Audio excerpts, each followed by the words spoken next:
have the Ayatollah of fantasy rock and roller with us today, Adam Rank. How you doing, Rank? They look great in person, and I just can't wait till next year where we can pack it full of 25,000. Hey, Bob, how you doing? Hey, I'm doing great. I didn't know it was Ball Guys Day. It was being ranked. I mean, how can you lose? This is the Dynasty Vipers ViperCast.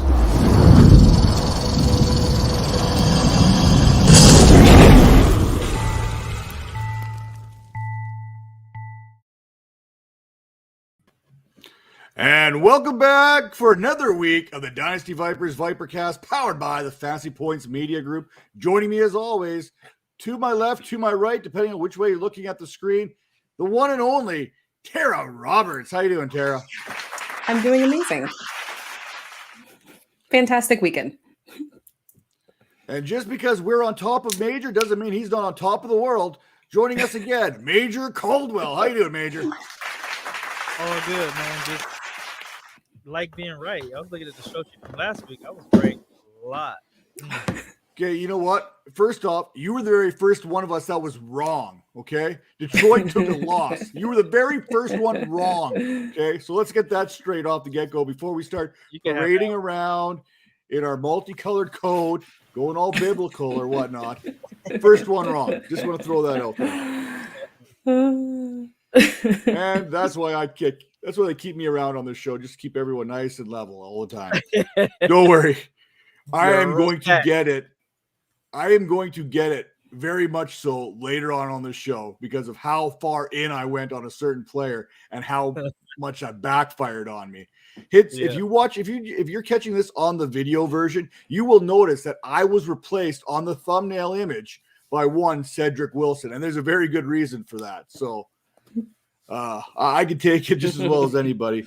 But first off, speaking of not being able to take it, how about that Monday night football game between the Seahawks and the Washington football team? Tera, what were your thoughts on that?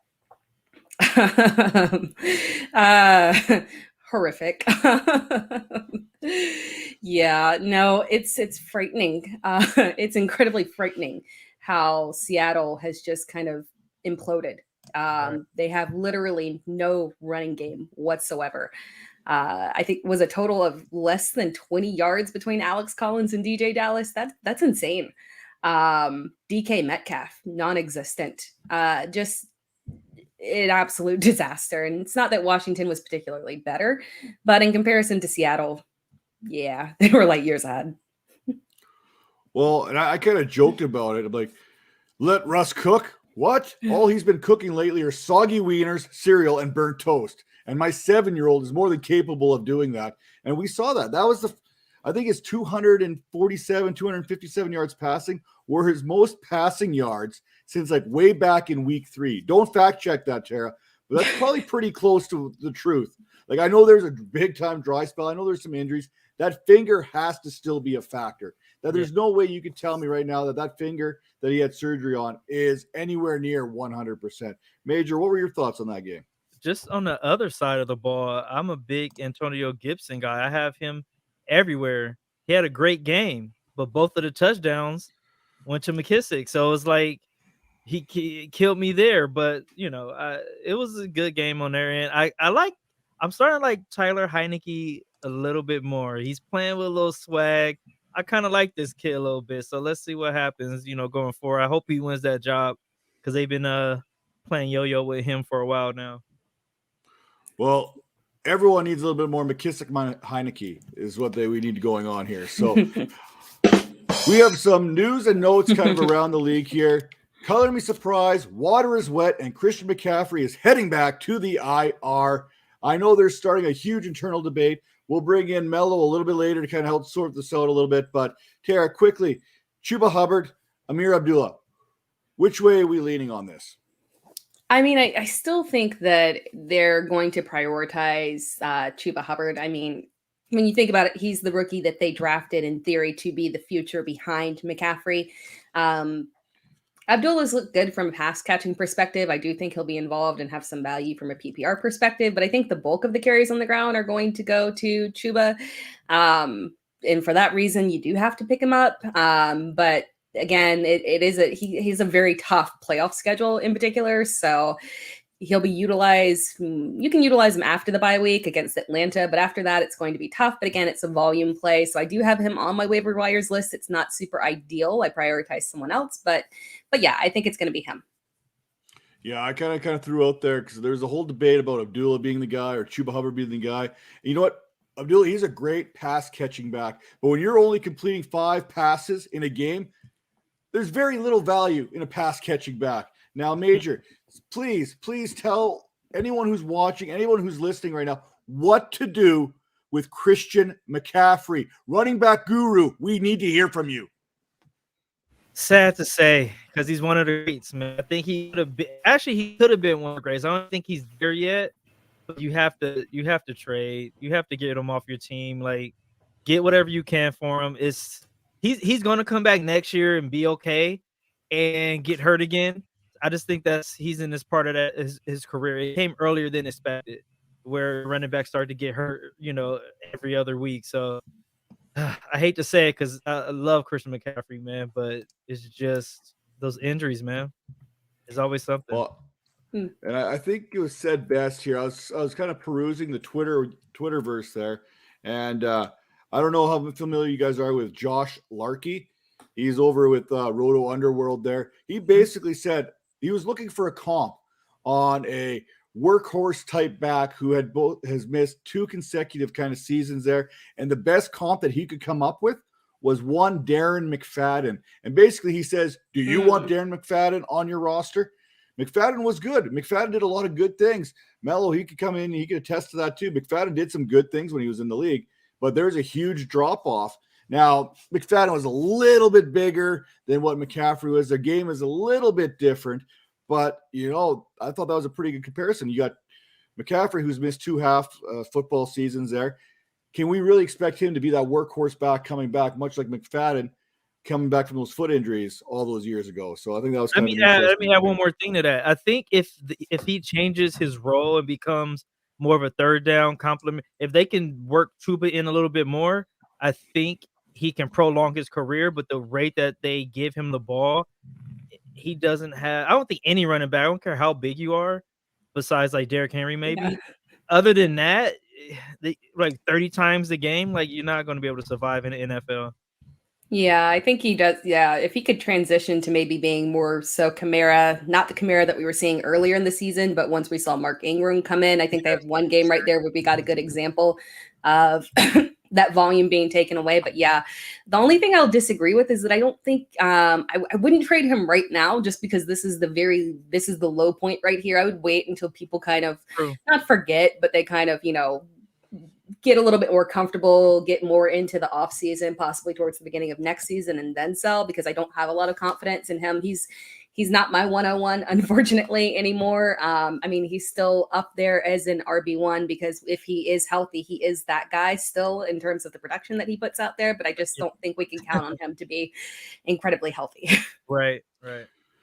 I remember jumping on XM radio a couple times, and they were like, who are those players at the top of the draft that scare you? And Christian McCaffrey was one of them, based on what we've seen, that I refused to take him with 101. And the other one that came up was Dalvin Cook. And I was like, I was asked, who is the biggest bust potential of them? I said, you know what? Dalvin Cook really does scare me. And it really shocked a lot of people that I would go, Dalvin Cook is a guy I wouldn't touch with an early pick, based on the fact that he has had some shoulder problems. And now that, unfortunately, has reared its ugly head once again. But when one door closes, another door opens, and we know we're going to get ourselves a little bit of Alexander Madison going forward. So get ready for that, because I'm sure this show is going to be packed with some Madison love. Right, yeah, for sure.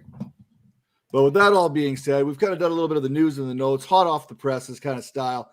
Now let's get a little bit bold. Let's get a little freaky. Going back to last week, we kind of already mentioned how Major started us off last week being wrong and all kind of snowballed from there. Even though he claims he was right on so many things, he was wrong on the very first thing he spoke of last time. So, Major, how'd that prediction go for you last week? It was going so well. I was like, oh, I'm gonna get it. And then they did some Detroit stuff. So, but they played hard. I'm not mad at them. A lot of mistakes, man. It was like so many mistakes, but I don't know. We need to cut the segment. I don't know what this segment I don't know what this segment is really doing. It's just messing with my confidence, you know what I mean? But yeah, Detroit, come on, man. You get one of these. Well, you may say it's messing with your confidence. I'm saying it's keeping you grounded. Now, speaking of keeping it grounded, Ezekiel Elliot and the Dallas Cowboys run game was kind of grounded against the Las Vegas Raiders, except for one Tony Pollard who kind of did some things on special teams. But Tera, how did your bold prediction work out? It didn't. I love this segment. I don't know what Major's talking about, although maybe it's different because I feel like I reach for the stars and Major's like, Major's like, I'm giving you an unbold prediction. It's probably going to come true, but it never does. It's kind of crazy. Keep going. But yeah, no, Ezekiel Elliott.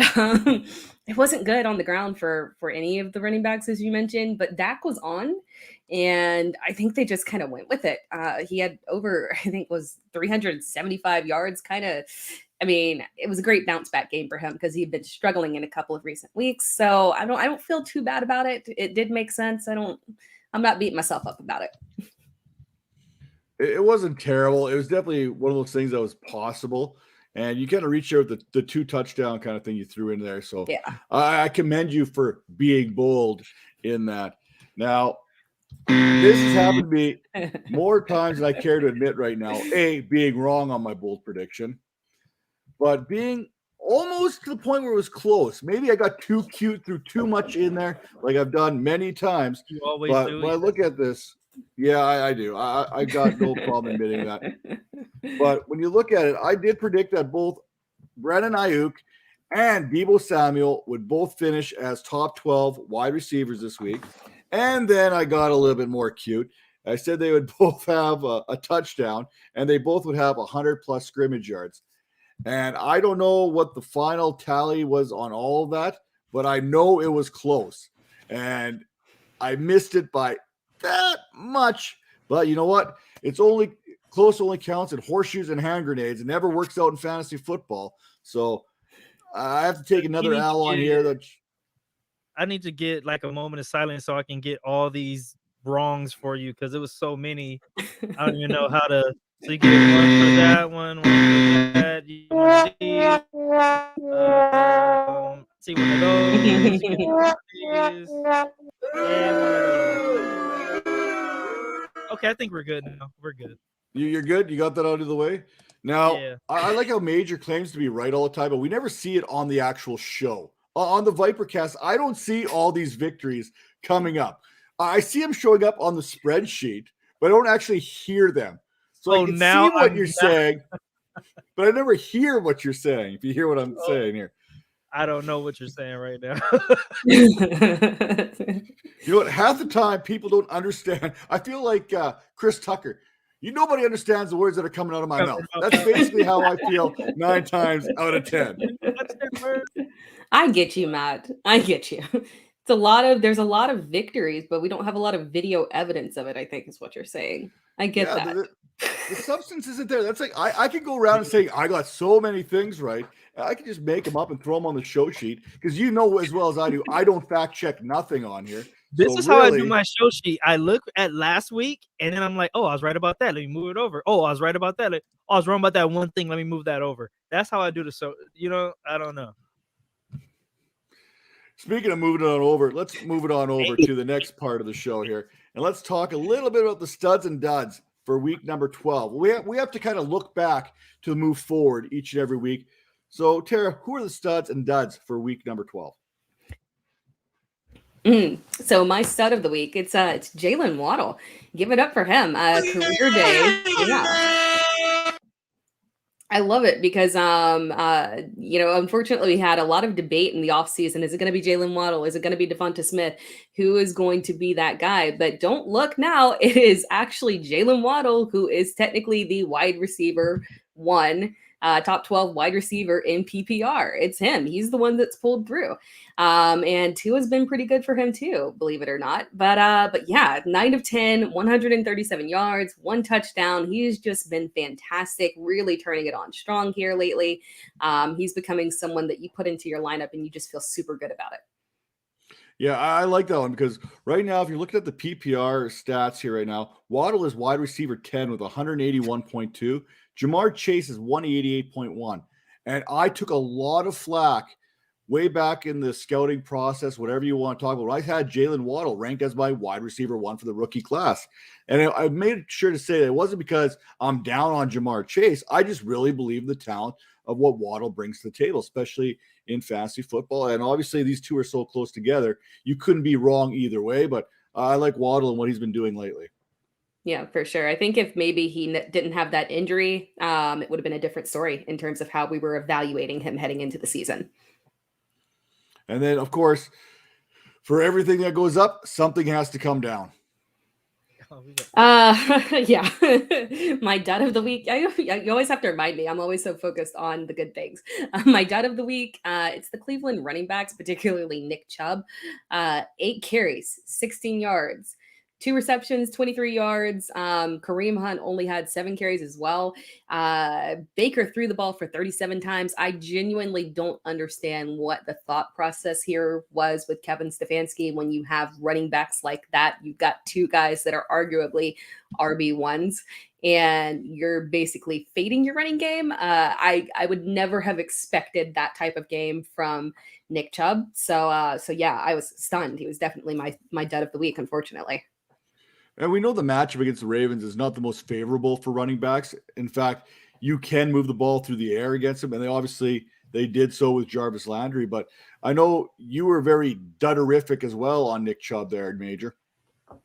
Yeah, I mean, last week I told you guys, I was right. I told you guys to fade him, and what happened? He puts up 39 total yards. Like, listen to me when I talk running backs. I do this, man. But for my stud, another running back, one of my guys that everyone was so down on last season. Everyone hated him. He was always hurt. He's that guy. But Joe Mixon is actually having like MVP caliber type season. You know, he had 165 yards, 2 TDs last week. Like, come on. You don't get 165 yards waking up. You got to work for that. And that's what he's doing. He has that team primed for a playoff run, and they're having fun. I kind of like the Cincinnati Bengals team. I like them a lot. I think they're going to make some noise. A lot of people got on that Bengals bandwagon there, and rightfully so. You know, you got Jamar Chase, T. Higgins, Tyler Boyd, who comes up from every once in a while, Joe Burrow, Joe Mixon. These guys can all go out there and flat out ball each and every week. Joe Mixon's basically the running back that everyone loves to hate. It happens every year. I'm a big fan of him because he's got such a mixed review. I'm like, well, if you hate him, I'm just going to like him. That's kind of how I roll. But I want to talk about my stud. One more. Favorite thing about Joe Mixon, it seems like he's been in the league for like 20 years. He's only like 24, 25 years old. Like, he's still young. Like, so he has a long career ahead of him. So, yeah, who do you got, Matt? Well, I thought I'd get cute. You really have to look at the show sheet to appreciate what I did here. So for my stud was Leonard 4 TD net. I threw that 4 in there and TDs in there because get it? 4 touchdowns. 4 touchdowns. And we're going to talk about my misses here. So I'm going to kind of combine my miss with my stud of the week. I said to fade Leonard Fournette last week going against the Indianapolis Colts. Tough run matchup for fantasy backs. Leonard Fournette absolutely demolished it. 3 touchdowns on the ground, 1 in the receiving game. For that, Leonard Fournette, it didn't matter what else you did. You were the stud of the week for me. And then on the dud of the week, same thing. You got to really appreciate the show sheet. Jalen, 3 INTs hurts. Get it? Yeah. 3 INTs definitely hurts. And it absolutely killed me in my fantasy league. I was like, you know what? I'm going up against a juggernaut in one of my leagues. I'm battling for a playoff spot. I'm like, okay, I need upside. I'm going to go with Jalen Hurts. I'm going to sit Matt Stafford. And I sat there and I watched I really should have went with Stafford because then after Jalen Hurts laid that egg, I had to sit there with that like 1.2 points or whatever it actually was, and then watch Matt Stafford throw for 3 touchdowns and whatever. I'm like, Yeah. That one switch would have put me in the victory seat, but that's not how fantasy works. So you know what? Jalen 3 INTs definitely hurts. Now, we'd love to do a little bit of IDP. To be fair, though, Matt, I think you made the right choice. So I don't think you can be too down on yourself. The results are bad, but I think you made the right call. Yeah, the process was bad. The Giants, they were beat up secondary, a mismatch of parts out there, a misfit of toys, whatever you want to call it. But they banded together. They played good. That Giants defense played really good against Jalen Hurts and the Eagles. Now, speaking of defense, IDP is where it's at. We like to talk a little bit about that here and there. So, Tera, who's that IDP player of the week for you? For me, it's Patrick Surtain. 5 tackles, multiple interceptions, and a touchdown. He was just fantastic. That's everything that you want to see in an IDP player, hitting every single aspect of the IDP scoring. There were some other things in there as well in terms of scoring. So yeah, he is my IDP player of the week. Do you think he's the defensive rookie of the year? No. I lean towards Micah Parsons, who I was putting on my list later. But yeah, it's super close. Yeah, I mean, what Micah Parsons is doing over there with Dallas is special. He's putting his hand in the dirt. He's rushing the passer. He's doing it from the linebacker position. He is doing some freakish things out there that you just can't replace. Now, Major, who is your IDP player of the week? I'm going with Darius Leonard. 15 tackles, a forced fumble, pass deflection. He's like all over the field. The dude's a maniac. Great interview. I've been seeing some interviews with him. The guy's just the all-around stud. So give it up for my guy, Darius. And for me, I may not be a former junior college running back like Major, but I did watch junior college football, and I do watch the defensive side of the ball. And for me, it was Shaq Barrett getting after the passer, 2 sacks, a fumble recovery, 5 tackles. If you're looking at those leagues and you got to play those defensive ends, defensive line, that was a week-winning performance that he put out there. So for me, Shaq Barrett, congratulations. You are my IDP player of the week. Now to Major's favorite part of the show. And we're going to start with Major this time just so that we can kind of get it out and over with. Full disclosure, hits and misses. Major, let's hear all 22 and a half of your hits for week 12. So, Tera kind of stole Waddle from me a little bit, but if you remember, if it was last week or the week before, we had a fan come in with a question, and they were asking Waddle versus someone else, and I gave a whole diatribe on how Waddle is that caliber of a receiver and the same caliber as Jefferson, Chase, all those guys. You guys recall that? Yeah, no, whatever. I said it. Review the film. You guys never want to review the film when I'm right. But this is his breakout. I think this is his breakout. Tua's actually playing a lot better now.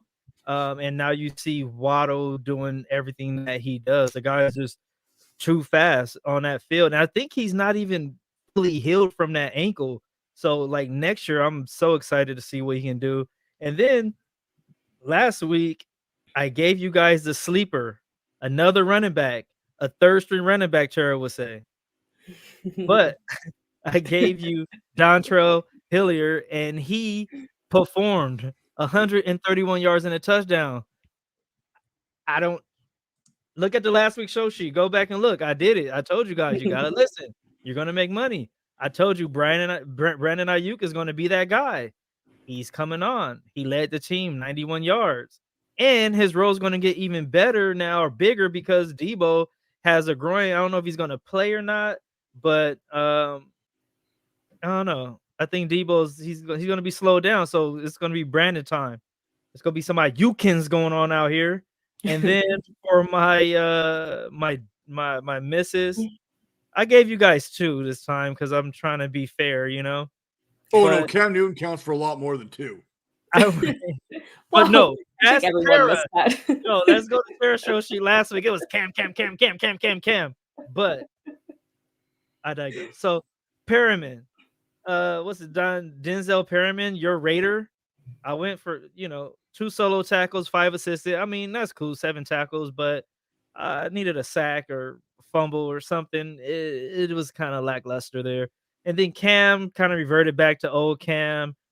Passing for 92 yards and 2 interceptions is like, I don't even understand how you can really do that. But the part that's the worst part is rushing yards. How do you rush for 5 yards? Like, and you're Cam Newton. I don't get it.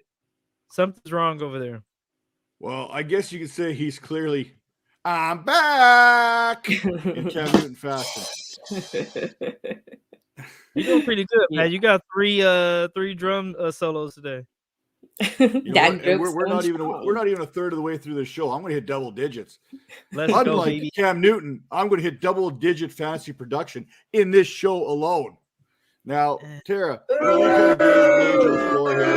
let's head over to your hits and misses because apparently you're just as accurate with those hits as Major is. Yeah, again, fantastic week for me. I will say, Major, I excuse you on that Cam Newton one because literally everybody missed that. I saw people with him as high as like QB5. So I think that we are. Excuse me because you got it all the way wrong? No. Is that why you give me a pass? Everyone collectively got that wrong. But last week you were like, get Cam. Everybody, go and get Cam. Sell your babies. Get Cam. You were like, that was you last week. Now what's going on? I'm being accountable. I can't. I even apologize to people on Twitter, man. Come on now. Okay, it is true. But yeah, that was one of my misses. But the hits, man, they just kept rolling in. I have to keep up with them to keep in competition with Major. You see how many hits he has. So I just, he's my inspiration for why I try to strive for so much more. It's true. But Darnell Mooney, again, he was someone that I was saying that he's on the rise, someone that you want to trade for. Everything is looking fantastic with him as the clear wide receiver 1 right now, and probably moving forward, unfortunately, since Allen Robinson is unfortunately a little bit down, even when he comes back, not the target leader. But Darnell Mooney to the moon. I've also got the right there with Major as well, the Tua and Waddle stack. Again, that the connection has just been strong, and I'm really happy for Tua because they have to give him a chance. He's really out there performing every single game where he's actually been fully in the game for the entire one. He's been highly productive. He's been a competent quarterback, and he's getting the ball to his superstar, Jalen Waddle, who is out there looking fantastic. Fade Kyle Pitts was a hit. DeAndre Carter was a hit as well. He's really stepping up as that wide receiver 2 option. I think technically he might have been the target leader on the day yesterday. Kind of crazy. But my big hit, actually, let me do my miss first. We're still talking hits? Yeah, my big hit. I want to get to my big hit, but let me do my miss first because I want to end off with this big hit. So my miss was Josh Allen on defense. I don't know what happened there against Atlanta, but my hit, this one that's really special, very close to my heart, because right here on this very show, I was ridiculed. I was ridiculed by a certain Raiders fan who assured me that Cedric Wilson would have a terrible, terrible game against the Raiders. And that certain Raiders fan right here next to me was very, very wrong. You gotta be better. You gotta be better than me. Matt was very, very wrong. And I was very, very right about Cedric Wilson. He was the lead receiver in that Dallas offense. He was the 1 week rental that I said he would be. I hope that you started him. I hope that you put him in the lineup because it was fantastic. He might actually have some value, maybe not as much because CD is looking like he'll be back, but Amari Cooper is looking like he's going to be out, unfortunately, due to still having COVID symptoms. So Cedric Wilson might be a little bit more of a play moving forward for the next week at least. So, but yeah, I'm very proud of my Cedric Wilson. I really wanted to make a video mashup of everything that you said about Cedric Wilson. I wanted to so bad. I didn't have the time. I might still do that just for a good Thanksgiving roasting. I really feel like I just want to keep that going strong. But yeah, Cedric Wilson. Matt, do you want to own up to anything?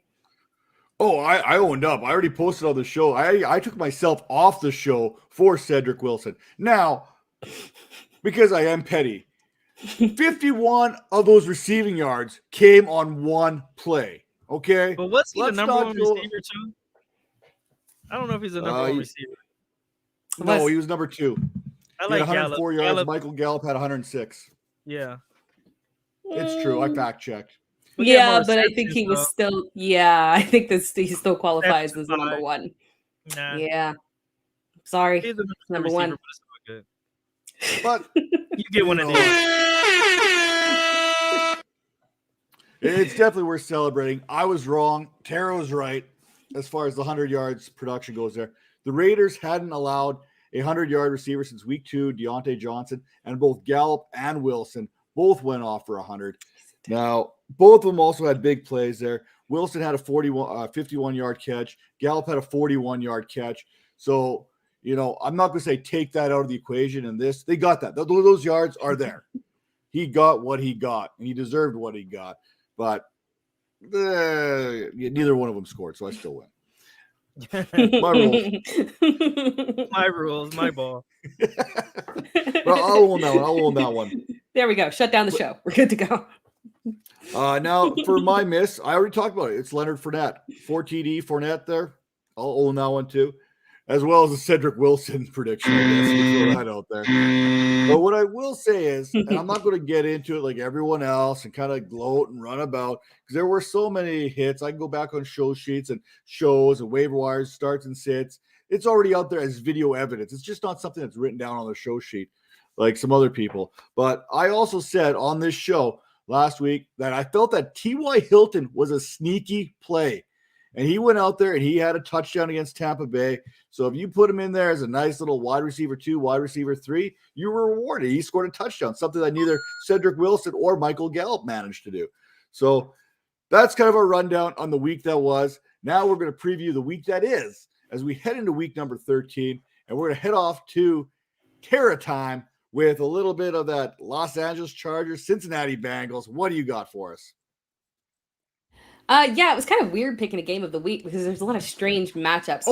And I will point out that Tera was the very first one into the show sheet, so she got first choice of games this week for the first time in 13 weeks. Thank you very much.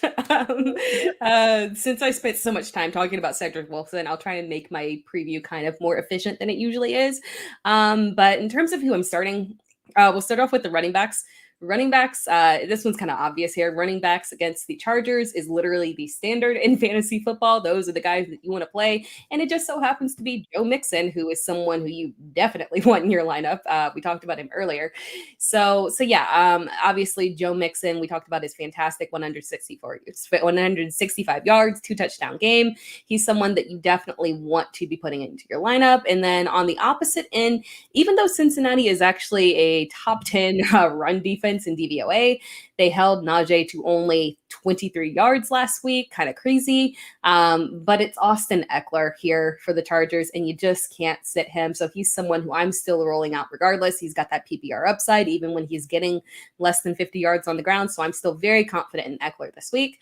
In terms of the pass game, you want to attack the Chargers on the ground. So I'm not fading Burrow completely, but I would say if you have someone else, if you're someone that's lucky enough that you snagged another very strong quarterback, I might head that direction. If not, go ahead and start him. He'll, probably get somewhere between 15 to 18 fantasy points. Same deal with Jamar Chase and T. Higgins. It's hard to bench your superstars, but just keep your expectations realistic on that. And then for the pass game, obviously, we want to be going with Keenan Allen. Technically speaking, Mike Williams is not a sneaky start because it's Mike Williams, but he has been hard to trust lately. And in this matchup, I am more inclined to play him against Cincinnati. So he's someone that I might qualify as a little bit of a sneaky matchup here. But my real sneaky start here is CJ Uzomah. He is a true boom or bust player. He's been very bust lately, unfortunately, but the Chargers are second to last in points given up to tight ends. So if I'm going to take a risk and roll with him, this is the week for you to go ahead and do it. Anyone that I'm fading, it's hard to fade with both of these teams, but obviously we're going to be fading these tight ends for the Chargers. Parham and Cook, they've just been incredibly unreliable. So those are 2 guys you definitely do not want in your lineup. And that is it for my game preview. I think it'll be a very good one. Speaking of guys that we want to get in our lineups, Mark Yosko here, he wants to ask the question, Jamal Williams, Antonio Brown, Darnell Mooney, Brandon Ayuk, start 2. Major, go. Great question. I'm going to go with, I like Williams, and I'm going to go with Mooney. He seems like he's got some momentum going with the Red Rocket. Tara, what say you? I feel like you have to go with Jamal Williams. I don't think DeAndre Swift is going to play again. When you look at the production that Jamal Williams is going to get, I mean, it's just a very safe option to go with. I'm not trusting the health of Antonio Brown right now. And then that comes to Darnell Mooney and Brandon Ayuk. Brandon Ayuk gets the preference here. He's got the better matchup compared to Mooney. And then on top of that, he is going to be the wide receiver 1 in this offense with Debo out with the groin injury. So I'm going with Mooney and Jamal Williams.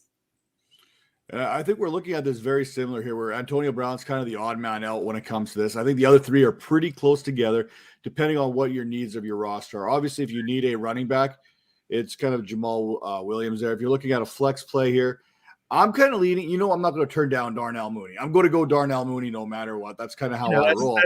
That's your guy. I got to stay on brand here, and I'm going to go with Brandon Ayuk here because last season we had a sample size of what Ayuk's going to do with Deebo Samuel not in the lineup. We've seen what Ayuk's done in the last 4 or 5 games. I think he's got 10 fantasy points in 4 of the last 5. He's got 6 targets in at least 4 of those last 5.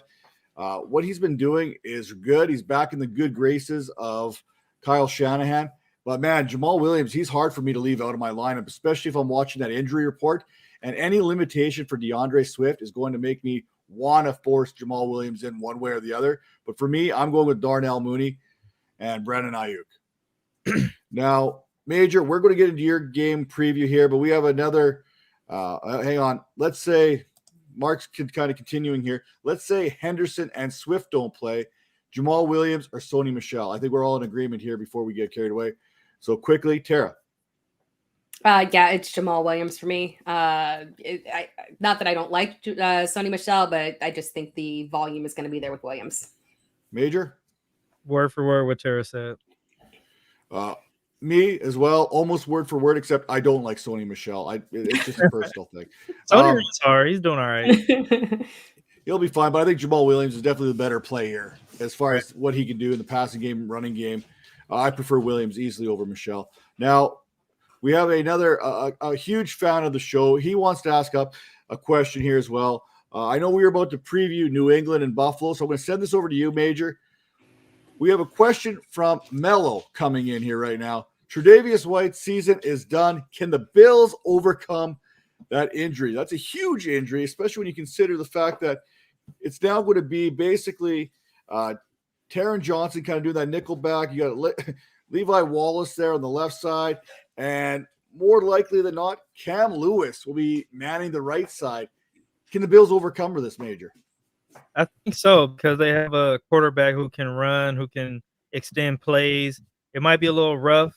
The run game is not really there anyway, so it's not going to affect that. But I think they'll figure it out because Allen is and he's a big dude. It's going to be hard to take him down and stuff. So I think he'll be all right.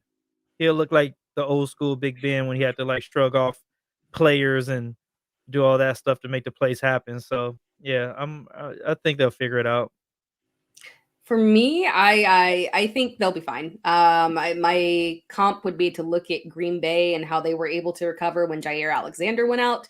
The pass defense actually improved. I think when you've got solid coaching, and I think the Bills do have solid coaching, you can push through that and get players to play up and make it so that you can make it through that injury.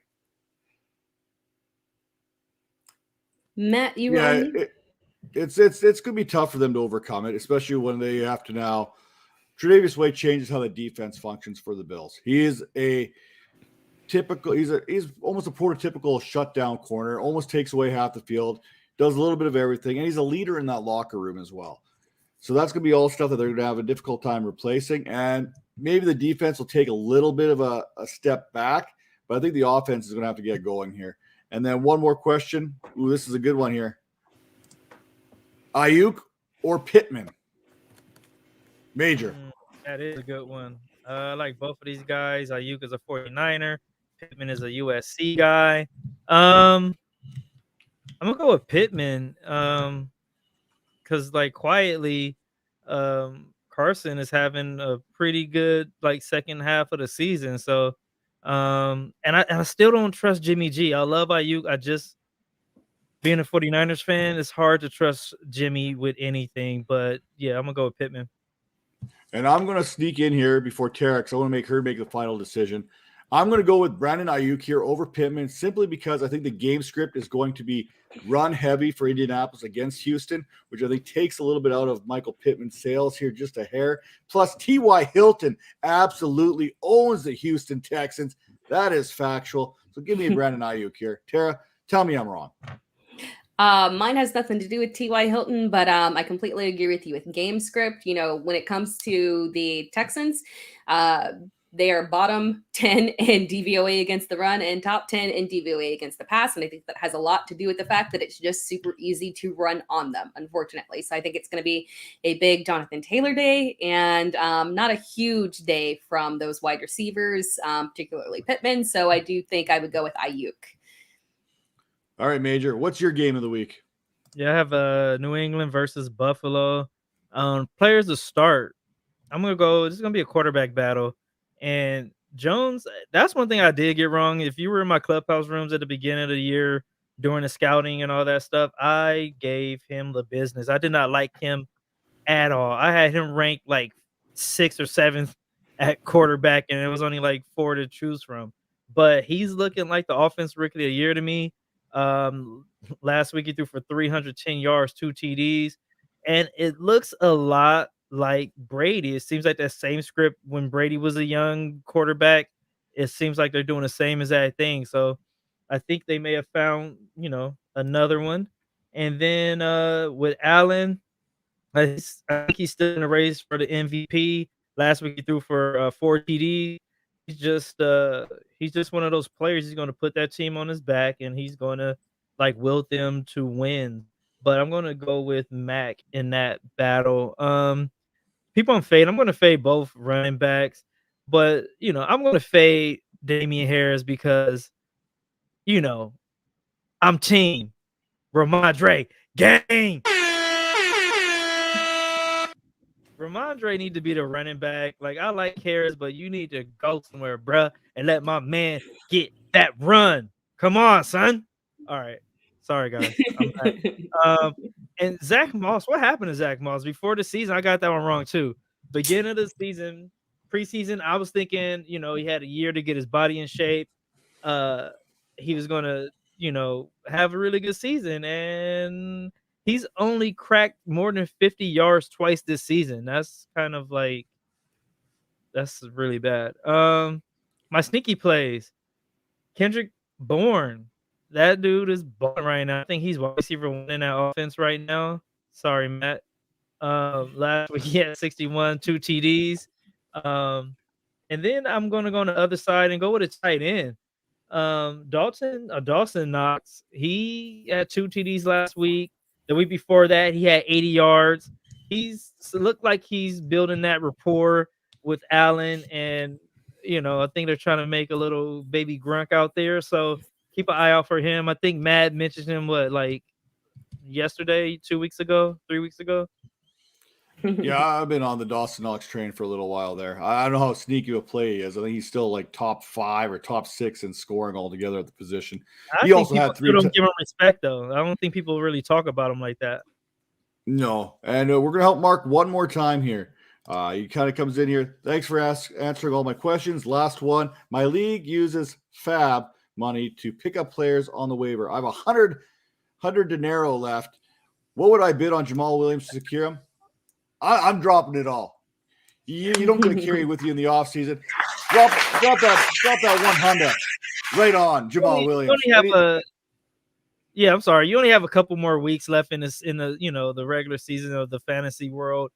You might as well just YOLO that money and get the player and get that win and get into the playoffs. Okay, let me rephrase this. First thing I would do is I would look at all my league mates and see what kind of fab they have left. And if the highest bidder only has $75, I'm bidding 76. If they have 99, I'm bidding 100. It's that Throw to simple. 100, man. Just drop it Throw to off. Drop it off. Tera, what do you got?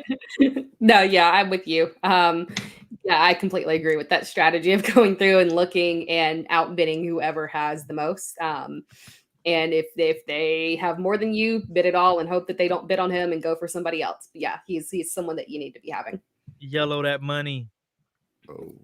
He has They all have 100. 100. He's got the least. You got to throw it all down. You got to drop it all on there. Let's Go go, for it. baby. And then for my game of the week, I am going with the Washington football team and the Las Vegas Raiders. I think this is one of those games that is going to be more offensive for fantasy value than we're giving it credit for. Listen, Washington can't stop the pass. We've seen that. They can't stop quarterbacks. They can't stop wide receivers. They can't stop any of that. And the Raiders, they can't stop running backs and they can't stop tight ends. That should tell you everything you need to know heading into this match. Now we'll break it down real. Who am I starting? I'm starting Derek Carr. Let's put some respect on the number one passer in the National Football League, 3,414 yards. The most yards passing in the league, the most 20 yards or more passes, 58 of them in the league. Let's show Derek Carr a little bit of love. Hey, before you go any further, how does he know all the stats for Derek Carr, but he never he never has any stats, any facts, anything for any other player? But continue, Matt. Because that's the only thing I need. I have to put him in my starts and sits every single week until people start respecting me. Now, I've also, you're firing up Darren Waller. That's easy. Foster Moreau, if you can handcuff a tight end, you need to go get yourself Foster Moreau. Keep an eye on Darren Waller. I'm okay in this situation in handcuffing a tight end simply because we know if Waller misses, Moreau is going to step in there and be productive. Now, Antonio Gibson, we talked about him. He has got a fantastic matchup here against the Raiders. J.D. McKissick had that neck injury, was kind of carted off. Something to watch. I don't expect J.D. McKissick to play a factor in this one. That means another heavy workload for Gibson. Fire him up. Logan Thomas, really, six targets, 3 receptions, 31 yards in his return from injury. You can expect that number to ramp up against the Raiders. I hate to say it.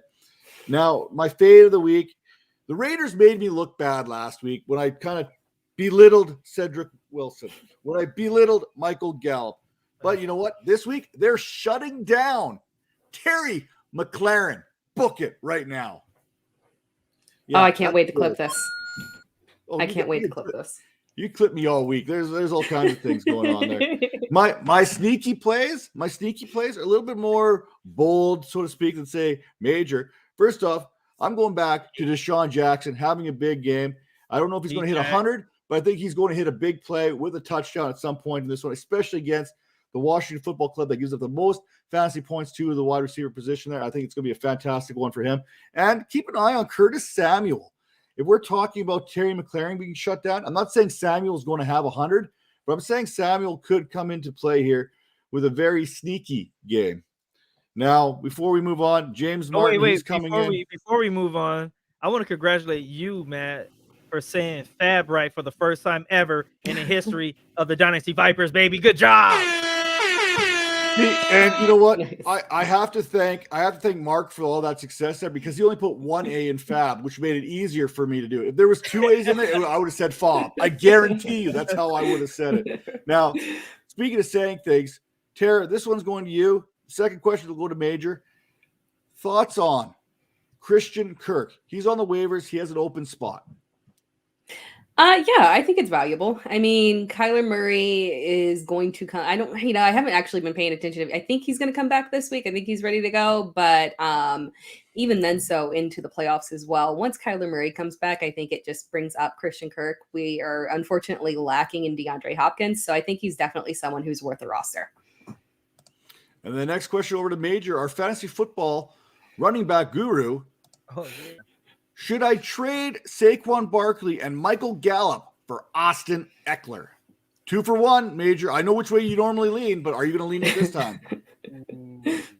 Eckler is a monster, man. I say yes, because you get 2 and 1 in that one player. You get receiving, you get rushing. And Saquon is always hurt now. That's another story.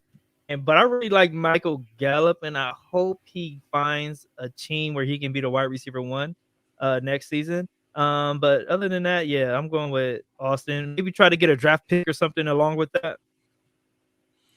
Tara, I'm gonna assume you're kind of leaning that way too, Austin Eckler side. I am. Yeah, I would give up probably a little bit more. I'm perfectly fine with that. Yeah, that's a good trade. Yeah, this is definitely a pro Austin Eckler show. That's pretty much how we roll here. So yeah, give me Austin Eckler there. And you know what else you can give me? You can give me a little bit of mellow, a little bit of spits game, a little bit of all of that here. We are heading into the Spits Picks portion of the show where Mello's coming in there and giving us a little bit of waiver wire advice as we kind of navigate our way through week number 13. Mello, you've been patiently sitting back there listening to me ramble on and on about this and that. What do you got for us this week? I'm going to start off with a little bit of controversy.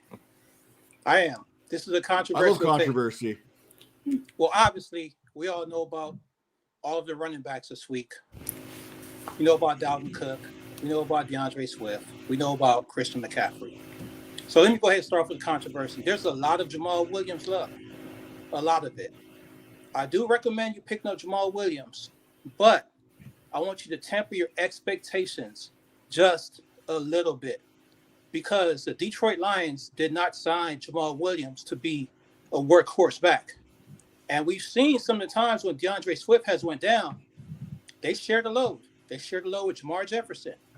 And also, so Jamar Jefferson's a little bit banged up. So I recommend you talk about a sneaky pick. I recommend Godwin Igwebuike. Godwin Igwebuike. Godwin, like, he took the ball 42 yards to the house against the Pittsburgh Steelers the other day. Solid guy. You don't even have to waste any fab on him. Like, if your league mates aren't watching this show right now, nobody's going to pick him up. So sneak him in through the back door. But Jamal Williams will pop off. He's just not going to pop off as much as you expect him to. If your league mate's not watching, tell them to tune in. I'll tell them to tune in. So on the other side, we all know Alexander Madison's going to pop off. We all know that. But who I'm excited about, I am super excited about, how do you pronounce this guy's name?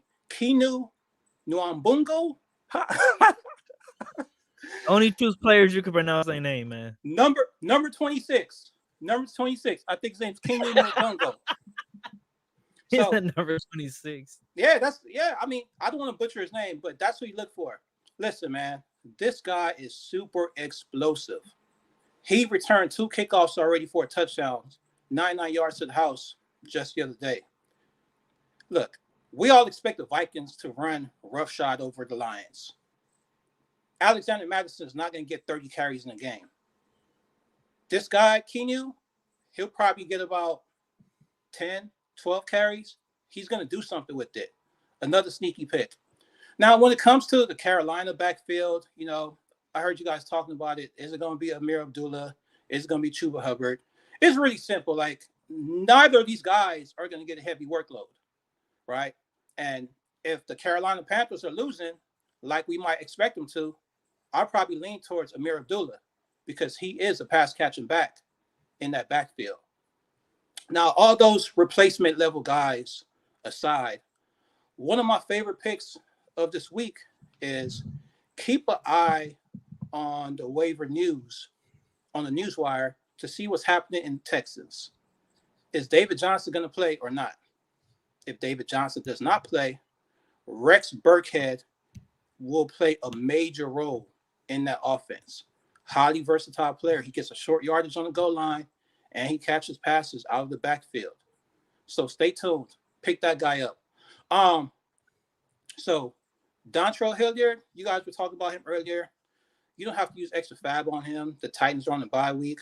But also, remember, the reason Dontrell Hillyard is getting all this action is because of Jeremy McNichols was he out with COVID or injury or something like that? When they come off of the bye, like they're still going to split that backfield. I do not trust that Titans backfield, but if it is somebody, Dontrell Hillyard has proved that he's the guy. 220-point PPR weeks. So as I mentioned, you guys, pick up running backs, as many running backs as you can. There's no reason to hold on to a backup tight end, a backup quarterback, a backup defensive tackle if you're playing IDP. This is the time of year where all the running backs are going down.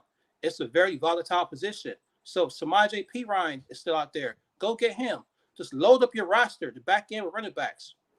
Real quick with wide receivers, I won't take up too much time. Van Jefferson should be owned. Kadarius Toney should be owned. Major, the reason I asked that question about Tre'Davious White, you mentioned, and that's your play of the week, Kendrick Bourne.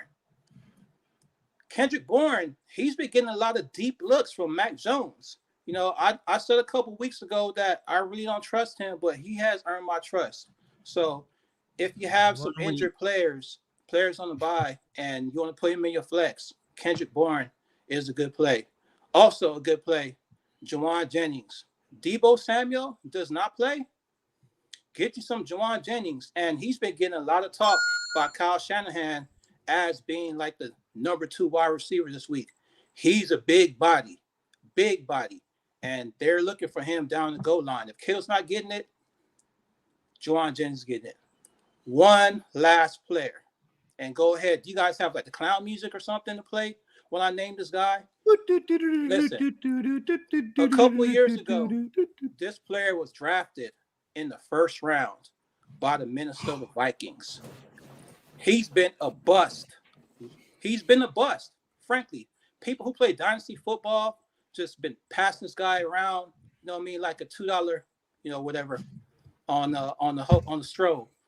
I won't say that word. I won't say it. He's been passed around. But Laquan Treadwell has made a reappearance in the National Football League. Man, listen, sometimes it takes players a little bit longer than others to blossom. And this is just a gut take. This guy was an elite prospect. He was A.J. Brown before A.J. Brown. He was DK Metcalf before DK Metcalf. He was Elijah Moore. He came from Ole Miss. And he basically set the standard for all those guys in the way they play football. Listen, I think Urban Meyer and Trevor Lawrence is really going to give this guy a shot. And he was second in snaps played by wide receivers last week for the Jacksonville Jaguars. If you have room, pick up Laquan Treadwell and stash him, especially if you already have a guaranteed spot in the fantasy playoffs. He could very well be a league winner come week 16. Week 17. Spitz picks of the week. Love that. But before I let you go there, Mello, I'm going to let you answer James's next question here. He's coming at you. How would you put in a claim for Boston Scott, Amir Abdullah, Christian Kirk? I need a running back and a wide receiver just as bad. And he's also going to kind of throw in there, or your boy there, Kenya Nwangu. We'll throw him in there. Why he didn't make my waiver wire and the running back from Detroit not make my waiver wire? Because I can't pronounce their names, so I didn't put them in there. But of those guys, kind of rank them quickly. Listen, Kene Nwangu will probably be at the bottom of that list. Definitely. Because why? Nobody else is going to pick him up. Nobody's going to pick him up. So if you're talking about Fab, maybe bid $1 on Kene Nwangu. First of all, Christian Kirk will probably be at the top of that list. He shouldn't even be on the waiver wire, to tell you the truth. I'm just telling you the truth. He shouldn't even be on that list. Amir Abdullah, like I said, man, if you're desperate for a running back, go ahead, pick up Amir Abdullah. But if you're not desperate, I could do without him. Boston Scott has been getting the carries. So Boston Scott will be right below Christian Kirk on that list. So Kirk, Boston Scott, Amir Abdullah, then Kene Nwangu. There you have it. Spitz picks, giving you the waiver wire, how to put that fab out there. Let's move on to week 13 and let's get some dubs here. Peace, Phil. Yeah, good job with the Treadwell. Yeah, I'm always pro Treadwell. I've been on that. He's one of my biggest misses when it comes to the draft process. I was a big believer in what he could do. The only thing he's only had that issue is that separation when it comes there. And I think that's the one thing we've seen. Matt, how did you know? How did you know I was going to say Treadwell? You were getting excited before I even said anything. How'd you know? Yeah, once you said play the clown music, I kind of started figuring out where this was going. And then when you talk about being a bust, and I was like, "Yep, I know exactly where we're going. Let's go." I picked up Treadwell everywhere last week, man. I picked him up everywhere last week. That's what's up. I should have put him on my sheet, but good job. So I know Mello. He kind of hit on a couple of your picks here. Tera, who is that one waiver wire that you want to get on this time? I'm assuming you got your waiver wire bids in here right now. I don't. No, unfortunately, that's. I need to set a reminder to go do that. After I put this one back to bed and after the show, Kendrick Bourne. I've loved Kendrick Bourne for a while in deeper leagues. He's someone who I've been kind of starting in a regular basis in a lot of places, and it's been paying off. But again, it's been paying off. He's actually a top 20 receiver in standard format and top 25 in full PPR. You would have no idea. And why would someone who has those statistics be available on waivers? People just don't trust him, unfortunately. But I think you have to trust that he just manages to get the production somehow, some way, whether it's him throwing the ball, catching the ball, running, he's getting the production. And he is the wide receiver one in that offense, as Major so eloquently said. Unfortunately, it's not Jacoby Myers at this point. So yeah, it's Kendrick Bourne for me. He's definitely a priority. You're wrong. Major's wrong. Bill Belichick's wrong. It's Jacoby Myers still. I don't know. Major is the running back whisperer, but I've been pretty good about calling who's actually the wide receiver one in offenses. So maybe I'm the wide receiver guru. I don't know. Maybe. Yeah, moving along. Speaking of running backs, Major, who's the waiver wire that you're grabbing here? I'm trying to get Chuba Hubbard everywhere I can grab him. Last time McCaffrey went on an IR. He had 329 yards, 2 TDs. This seems like the offense, they like to have one running back in there for some reason. So hopefully he can get the bulk of that timeshare. Who you got, Matt? Well, if Tera's claiming to be the wide receiver whisperer and you're claiming to be the junior college running back whisperer, I'm going to go ahead and I'm going to claim to be the tight end whisperer, and I'm going to grab the best tight end on waivers, Taysom Hill. Book him right now. He looks like he is going to get some. I know Kel's going to look back on this video, so we're good there. But seriously, Taysom Hill looks like he's taking over for Trevor Siemian. He's going to get his opportunity under center, and you know what? I'm here for it. You know what? If I'm in a 2 QB league, super flex league, you need those quarterbacks, and I don't care. You get a starting quarterback. I don't care if it's a Mike White or Taysom Hill. You need to go get that bid if you're talking about 2 QB super flex league. Go give me Taysom Hill with a tight end eligibility, running back eligibility, wide receiver eligibility. You guys might be I'll be the Taysom Hill whisperer, which means I'm the whisperer of all positions. That's Calvin's job. Sorry, buddy. Yeah, I know. I don't like Taysom Hill, but you know what? He's on the waivers. I'm grabbing him. And just remember, this would not be an opportunity for Taysom Hill if it wasn't for Jameis Winston going down. Just going to throw that out there. Now, trending up, trending down. I like this because Tera kind of goes into mine because one of the players that I'm panicking a little bit about, and Tera's going to hopefully call me off the ledge here, is Alvin Kamara with Taysom Hill coming under center, because last year, Alvin Kamara's numbers went down when Taysom Hill took over. Tera, bring me back. Yeah, I'm not thrilled about it. I actually posted a little joke on TikTok that when I heard Alvin Kamara was back, I was so happy and then so sad when I heard that it was Taysom Hill that would be getting the start. But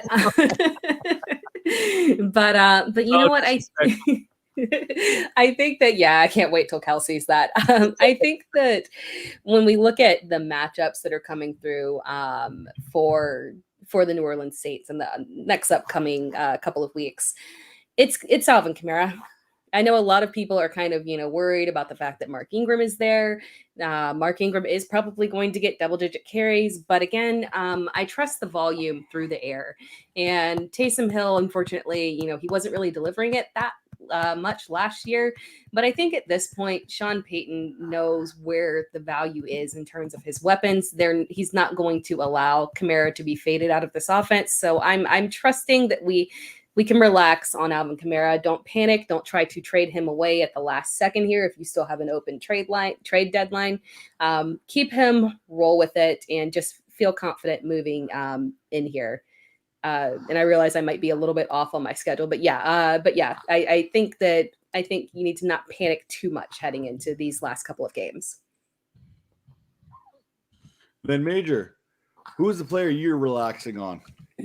I'm relaxing on AJ Dillon just because, like, Tera's patting her son's back.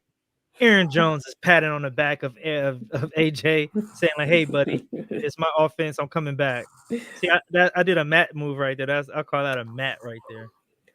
It was okay. I like it. So while we're doing each other's moves, just let me get my top button done up for my next guy. The what? Hang on. I got an Adam's apple in the way. There we go. So my pick, looking nice. Relax the shoulders, bro. I can't. Anyway, so before we get into where I'm going here on this, Harry Wolf is coming in. He's coming in strong. PPR, I give Leonard Fournette. I get James Robinson and Darnell Mooney. He's already sitting there in the playoffs. His team is strong. Kyler Murray, Aaron Rodgers, Alexander Madison, Fournette, Javonte Williams, Jamar Chase, Diggs, Kelsey, Logan Thomas, Waddle. He doesn't need the wide receivers right now, in my opinion. But what are we looking at? Do you want James Robinson and Darnell Mooney, or do you want Fournette, Major? You got to go with the running back. You seem like you have some good receivers already, and you're already in the playoffs. I would not mess with that. And you know Fournette's nickname. You know what I'm saying? So, playoff Lenny. So, you got to Tera, go. which way? Tera, do you support Major? I'm trying to remember if I had a concern with Leonard Fournette's playoff schedule. Because that's it. That we're at the point where schedule is going to be what my deciding factor would be. So let's see. We've got New Orleans, Carolina, the Jets. You got a couple of tough matchups there. So I might be okay with going with James Robinson. Again, he is someone who's getting that full workload. I don't know, but I do agree with Major that I don't know how much Mooney is going to do there for you with those stacked wide receivers that you have. So I might stick with Fournette. And for me here, when I look at this, again, I'll pull it back up here. You've got Alexander Madison. I don't expect Dalvin Cook to come back anytime soon. I think that injury is going to limit him. And even if he does come back, he's going to be under whatever you want to call it there. I like Javonte Williams as the season goes on. I think he's going to get more and more touches. I know it's a 50-50 split, but I like Javonte Williams. I think he's a solid RB2 flex kind of guy. Madison's got that RB2 flex kind of thing. Fournette is that that running back one. I'm keeping Fournette if it's my call here. Now, for me, player I'm relaxing on is the same guy that was my dud this week, is Jalen Hurts. He's been productive all year. He's had one iffy game. He's had one really bad game. Everything else has been solid. Relax. It's one game, okay? And that's kind of where I stand on that. Now, let's go IDPing. Tera, who is a must-start for Week 13 for you?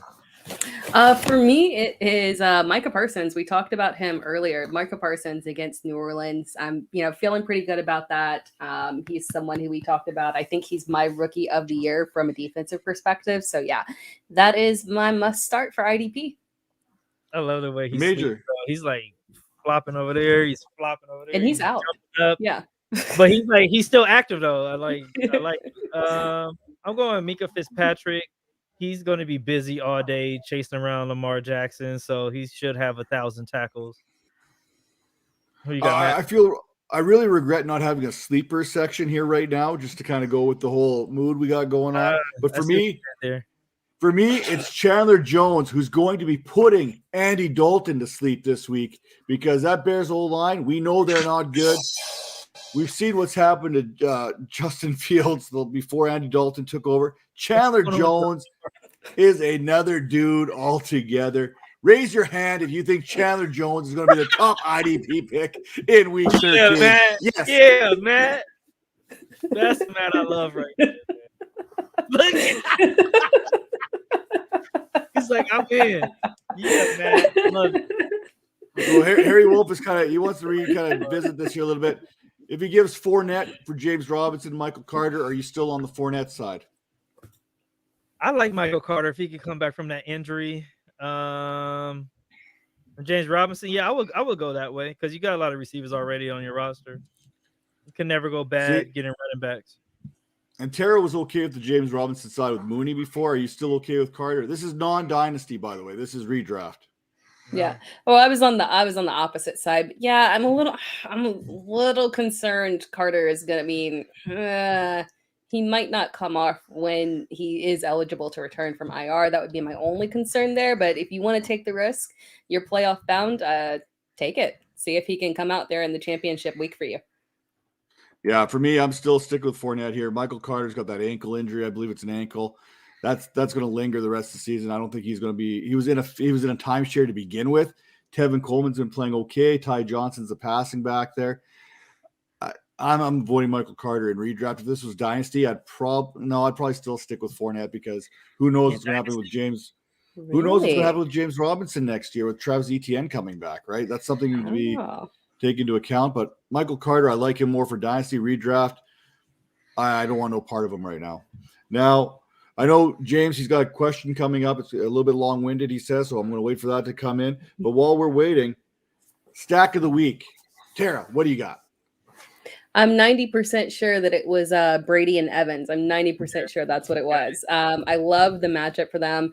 When we look at, we expected Brady to have a fantastic week. He was someone that I thought was really going to really hit that matchup last week. And it was a little odd that Fournette, as Matt, you mentioned, in theory, he really shouldn't have been the one thriving. But I think it's going to be a nice bounce back for Brady. And if we know anything about Brady, when he doesn't hit one of his guys, he likes to reward them the next week. So I think he's going to be rewarding Mike Evans with a little bit more love. All right, I like that. I think the road to 1,000 continues each and every week. Evans is still right on par for his eighth consecutive 1,000-yard season. I'm all for it. I want to see this happen. I want to see the streak go on and on and on because Mike Evans is that wide receiver that gets no love each and every year. He's going to be right around there. He's going to have 1,000 yards. It's guaranteed every year, but we don't talk about it. Now, James, he's coming in here looking for a solid wide receiver. He's got Barkley. He's got Kareem Hunt, Joe Mixon. Running backs, he's in good shape there, especially with Joe Mixon.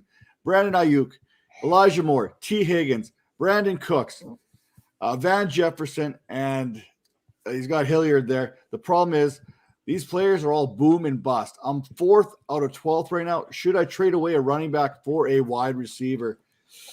Tera, is there one of those running backs there? I mean, obviously, if you can trade Hilliard somehow and get a wide receiver, then I would look at that because I don't think that's going to sustain. We watched Adrian Peterson come in. We watched Donta Foreman come in, and now it's Hilliard. I'm not getting in behind this Titans backfield here, but looking at Barkley, Kareem Hunt, and Joe Mixon, Tera, would you trade any one of those for a wide receiver? And if so, what's that wide receiver target that you'd be looking for? I don't know that I would. I mean, you're solid with Mixon, and I do think that things will turn around for Hunt. I think that was just kind of a weird game and that Cleveland's going to get back to their bread and butter, which they should be doing. And Barkley, unfortunately, I don't think he is a running back one at this point in the season or for the rest of the season, really. I would probably stay put. I mean, you've got Jefferson, who is obviously solid, and I think you're going to see a lot more production from Ayuk.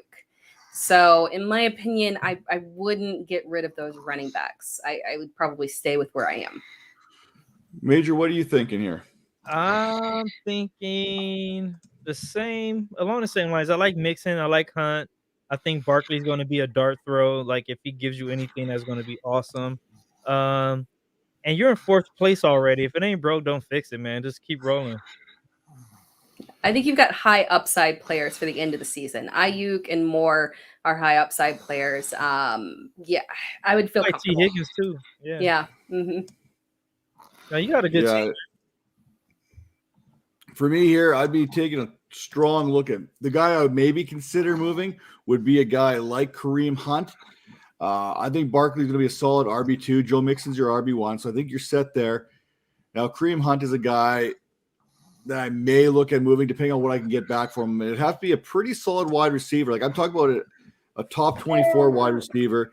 And when I'm going through this, maybe a guy like Terry McLaurin sitting right now as the wide receiver 18. I would definitely make a move for that. Jalen Waddle is a guy I'd maybe consider moving Kareem Hunt for, especially in PPR. That's a guy I would target if I'm moving Kareem Hunt to get myself a consistent wide receiver with a high floor that you know is going to meet it consistently. So I'd be kind of kicking tires. Kareem Hunt, maybe you can find a guy out there that wants to trade you Keenan Allen, Jalen Waddle. These are kind of a couple guys that come to my mind. Deonte Johnson, good schedule down the back stretch here. Those are some guys I would probably be targeting. Maybe even Michael Pittman Jr.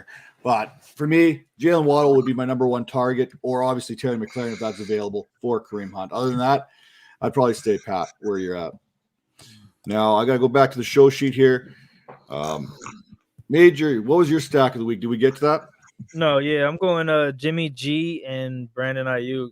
I said I don't trust Jimmy G, but like Tera alluded to earlier, the Seahawks is just not the Marshawn Lynch Seahawks of the past.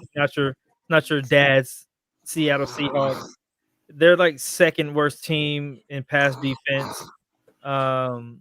So yeah, I think if Jimmy G is going to do anything, it's going to be against the Seahawks. So I'm going to go Jimmy G, Brandon Ayuk.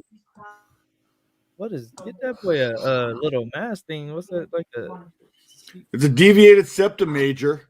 Oh, undeviated. I don't know. You can't just deviate a septum. I'm not. I'm saying that right.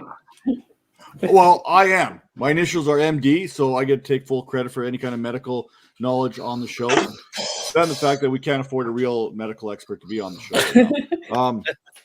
For me, I'm stacking Vikings. I'm stacking Vikings against Lions here. I'm going Kirk Cousins. Kirk Cousins, non-primetime game. Give me him. Give me little Justin Jefferson, little JJ, KC going at it, hooking up. Last week was Adam Thielen and Kirk Cousins. This week we're going back to Jefferson and Kirk Cousins because that's just the way we roll in Minnesota. So give me that stack for this week. Now, I'm excited about that, but there's some players that we need to temper these expectations for each and every week. And Tara, we're starting with you. This guy's name came up in trade talks, and you're telling me to now temper those expectations. Who are we talking about? It's the matchup. James Robinson, unfortunately. Again, he is, the upside for him is that he is the clear lead running back. He's got a certain level of volume that he'll see, but it unfortunately is the Rams, and they are tougher against the run. And on top of that, I do think that they're going to be playing from behind. So, maybe he saves you from a PPR perspective in terms of getting, 5+ targets, but just, I'm still rolling him out there, but just temper your expectations for this matchup specifically. And then, Major, who are you going with here? What expectations are being tempered in? I'm going Daryl Patterson. Cardell's been balling. He's been balling out of control. I was not expecting that. He's like the biggest surprise of the season for me. But Tampa Bay is just like stopping everybody. Like you can't run on Tampa Bay. So I'm going to go with Patterson. Who you got, Matt? Well, I'm going to keep up with the running back theme here because it's that time of the year. And I'm going to go to Dallas, and I'm going to temper my expectations on Ezekiel Elliot. We've already heard about a decrease in that workload coming.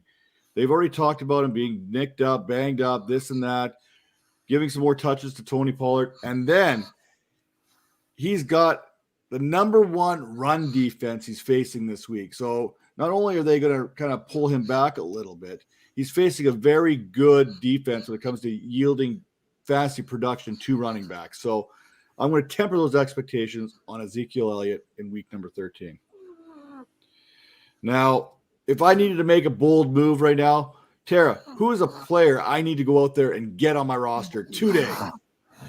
Before I say that, I just want to say that Jerry Jones said that Ezekiel Elliott would be getting a full load this week. So that's what Jerry said. So, but my guy that I would be willing to trade for, I'm still a believer in Josh Jacobs. I'm hanging on there. Again, when you look at the upcoming schedule, it's not bad. It's pretty decent, and on top of that, when I look back, there's been a couple of games where he's gotten a very low amount of rushing attempts. And those were just really unfortunate game script things where the Raiders got a little confused and forgot that they need to rely on the run game as a big part of their offense in order to succeed. But they turned it around last week against Dallas, going 22 carries, 87 yards, 1 touchdown, and 4 targets. He has had anywhere from between 4 to 7 targets for the last 4 weeks. I'm feeling pretty positive about that moving forward. I love the production. He doesn't have to compete with a goal line rushing quarterback. So I think he's a guy that can really be a solid RB2 for you. I would trade for Josh Jacobs. Major, who are you trading for? We spoke about him a bit before, but I'm going Alexander Madison. I'm going to try to grab him. That offense is a running offense, and they need a running back. And he runs hard. Like every time he's in a game, he's doing something pretty good. So I'll take a flyer on Madison for the rest of the season. And for me, I'm going to give you 2. I'm going to give you a wide receiver, and I'm going to give you a running back. And they're guys. I make up the rules. That's how it works. I'm giving the people more. The people want more. I'm giving the people more. We're almost in time. Yeah, I know. But the people want more Jalen Waddle. We talk about this. I don't care what it costs for me to get him. I'm going out there and I'm getting him. Whether it's redraft, whether it's dynasty, give me all the Jalen Waddle. Easiest strength of schedule amongst fantasy wide receivers down the stretch. I want him on my roster. And when I look, Tera mentioned it, that strength of schedule, especially in the back half, tell me a running back that you want more than Antonio Gibson. He's got Las Vegas this week. He's got Dallas ×2. He's got Philadelphia ×2. He's got the New York Giants on the schedule. If there's an easier schedule for running backs, there's not. I'll save you the time from checking. There is not. If Antonio Gibson is anything, he is a Dallas Cowboy destroyer.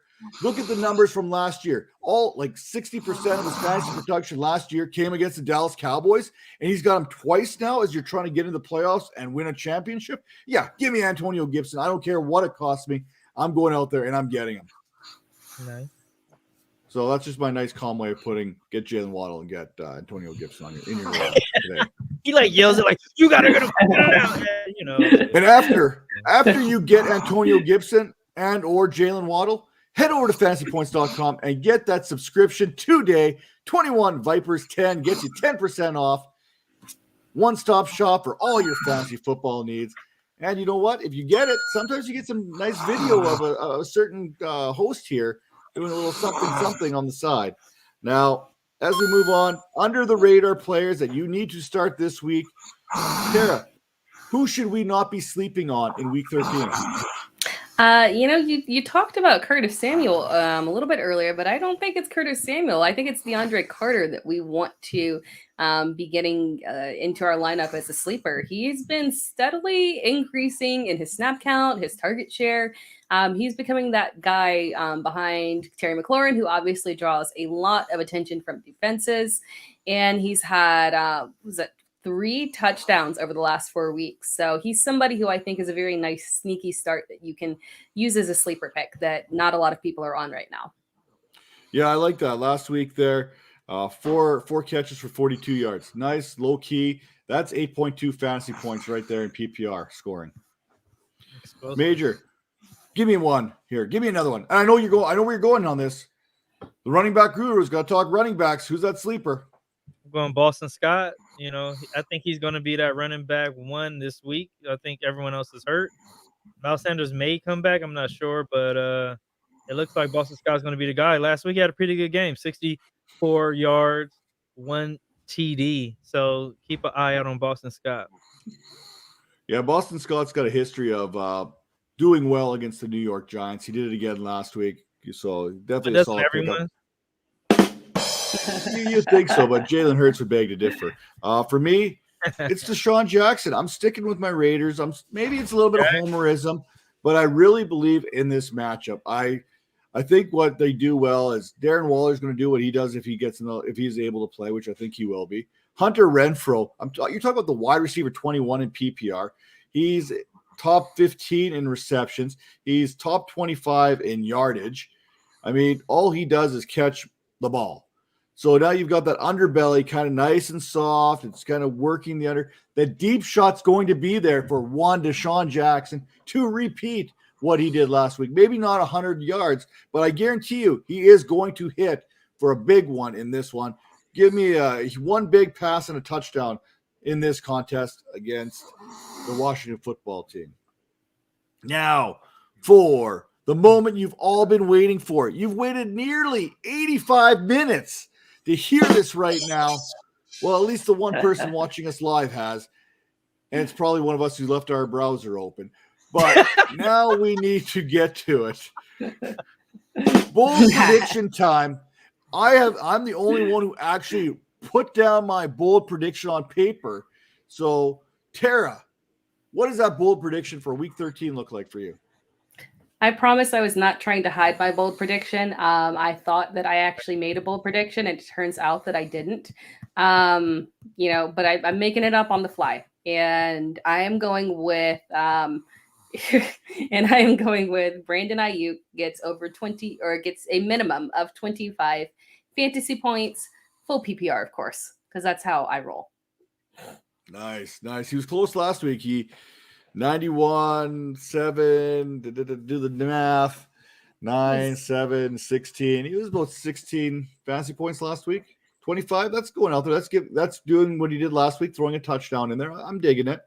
I like how you guys try to help each other. Like, oh no, that was a bold one. Like it was not bold, but go ahead. You go first. Bold, but... Go, Matt. He hasn't hit. Come on now. I never mind. I'm not going to fact check here. I'm going to go with speaking on that pick. It was so bad. That was another Matt. When I give myself that.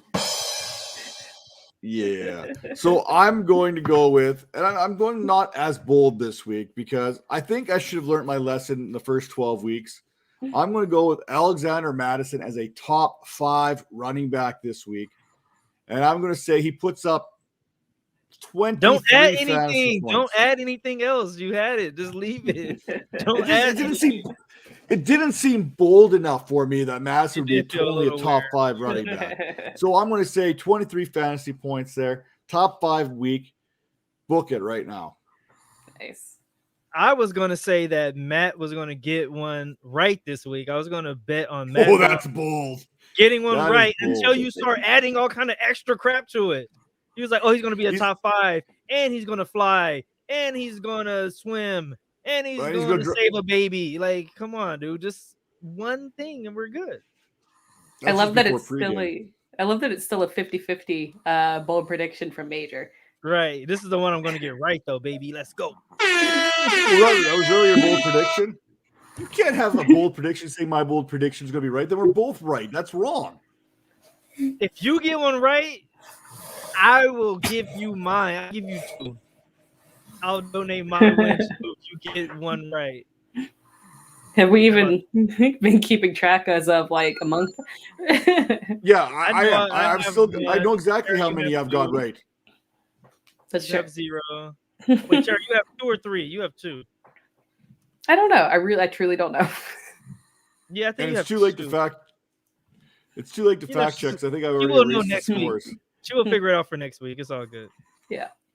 Also, T.Y. Hilton's going to have another big week this week. It's not going to be my bold prediction. That's just fact. Book it down here right now. Okay. No, I'm not adding another bold prediction. I'm just telling people right now that T.Y. Hilton against the Houston Texans, it's a good matchup this week. Put him down there. You won't regret it. It'll be Pittman. Sorry. Well, Pittman will get his, I'm sure. But you know what? I want to say a special shout out here. We had Mello, we had James, we had Harry, we had Mark jumping in the chat room, Alex coming in with a few questions there as well. You know what? Thank you each and every one of you guys for coming into the show, getting into the chat room. Makes the show a lot more fun when those questions are coming in. We kind of go back and forth a little bit on there. Hopefully we kind of helped you guys make those lineup decisions. And of course, It's Tera time, at Way Too Major FF, at Matt Donnelly FF. You've got questions, hit us up on the Twitter machine. We'll be more than happy to answer those when we get an opportunity to do. But Tera, where are you this week? Where can the people find you? Oh, you can find me a few places. You can find me at Fantasy Pros. You can find me at Fantasy Alarm. You can find me at Awesemo. I've got live shows. I'm trying to do a better job this week of keeping my Twitter up to date because sometimes I'm a little lacking. But you guys, I've got multiple live shows. So yeah, just head to my Twitter and I'll be tweeting them out when hopefully an hour before I'll be having them. So just keep your eyes open. That is awesome. You do some fantastic work out there right now. Speaking of fantastic work, every Sunday, Major, you're bringing the heat there with Nick. Where can the people find you? Fantasy points, extra points, every Sunday, 10:30 a.m. We're going to give you not PPR. We're going to give you the player props so you can make money. And I may be on Twitter Spaces soon, so keep an eye out for that. And before we let you go, one more question is coming in from JJ McVay. He's coming in, got offered Elijah Mitchell, Brandon Ayuk, and Hunter Renfrow for DK Metcalf, Brandon Cooks, and Dalvin Cook. I'm not sure on Dalvin. What do you guys think here? I'm assuming this is redraft. That's why Dalvin Cook's name is getting brought into this. Ooh, boy, Major, where are you leaning here? I know the wheels are turning. If it's redraft, I'll go with the younger guys. I'll go with Elijah, Ayuk. Yeah, I'll go with that one. If it's dynasty, you guys stay with DK. Brandon Cooks is still serviceable, and Dalvin will be back. So it just depends on what you're playing. Tera, what do you think? Even in Dynasty, I don't think it's that far off. I really believe in Elijah Mitchell. When we look at him and what Kyle Shanahan has done, when Kyle Shanahan's giving multiple games in a row of someone with over 25 carries, he really believes in this guy. We know he doesn't believe in Trey Sermon. So I think this is the long term, and I think, Mostert won't be with the team next year. So I think this is the long-term play here. And I love Elijah Mitchell closing out the season. I love Brandon Ayuk closing out the season. I love Hunter Renfrow, of course. You guys know that. I really like that side. So I would stick with that. Well, the way I look at it, Ayuk and Cooks aren't that far apart as far as fantasy the last 4 weeks. In fact, Ayuk has the advantage. Hunter Renfrow, I talked to him about being our wide receiver 21. Well, DK Metcalf going into Monday Night Football was the wide receiver 18. There's not much gap there. So for me, if this is redraft, I'm probably leaning Elijah Mitchell because I know what value I'm getting down the stretch where Dalvin Cook's not giving that to me. I really don't believe that Dalvin Cook is going to play much of a factor. He's going to miss at least 2 to 3, I think, with the shoulder, and I'm not sure if he's coming back. I guess what it comes down to is, can you afford not to have a running back with Dalvin Cook out right now? If you cannot have a running back, then yes, you have to make the move for Elijah Mitchell. If you can weather the storm with Dalvin Cook on your bench, on your IR, whatever that looks like, then maybe hang on to this and see if something kind of turns over. I think it's close enough to kind of keep an eye on. I think it comes down to Dalvin Cook's health for me to make that decision. If I can weather the storm, I might hang on to Dalvin Cook. And like Tera said, in Dynasty, I really like Elijah Mitchell, but that may change things, my thought process with Trey Lance under center next year, kind of taking away a lot of that. Mostert. He won't be there. They've already moved on from Jeffrey Wilson and Mostert there. It's going to be Trey Sermon and Elijah Mitchell. That's what the draft plan was way back when. Get cheaper at the running back position. That's what I think, at least. Yeah. Now, again, JJ, hopefully that helps out you a little bit there. Hopefully we didn't confuse you a little bit more. Like I said, it comes down to, can you survive without Dalvin Cook? If you can survive without him, you keep Dalvin Cook. If you can't, you go for Elijah Mitchell. That's the way I'm looking at it. I'm also looking at it like this. You want waiver wire advice? Head over, check out Mello. He's got some good stuff going on there right now. Hit his Twitter page up there at Spitz Game. He'll help you out. Every Monday, I'm dropping some waiver wire. Every Tuesday, that starts at 6, came out right before this show. We got Thursday night football previews coming on Wednesdays. On Fridays, we got Sunday night football. On Mondays, we've got on Saturdays, I got the Monday night football previews coming in here. And you catch us all on the Vipers Network on the YouTube. Check it out on Apple. Check it out on Spotify. And, of course, we are proudly brought to you by the Fantasy Points Media Group each and every week. And just remember this here right now. It's great to be blessed, but it's better to be a blessing. So hopefully you have plenty of blessings heading into week 13 for those fantasy football rosters. See you next week. Oh, I almost made a mistake.